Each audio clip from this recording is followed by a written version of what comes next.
Rick Anderson with Nyalic. We have a new project I want to tell you guys about.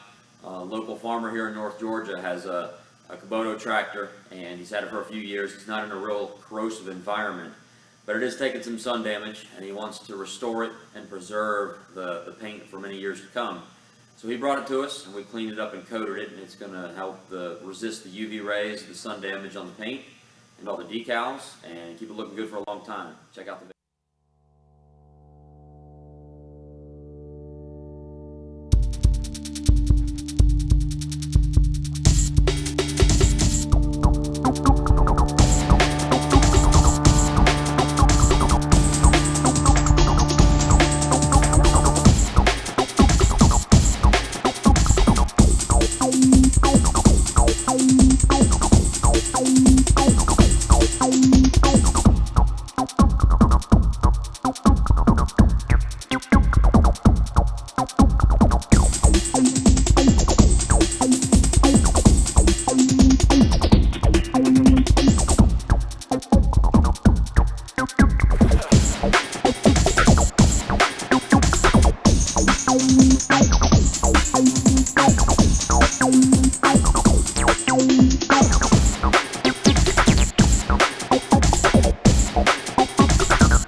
We just finished the Kubota tractor. The customer came to pick it up. He was really pleased with what he saw.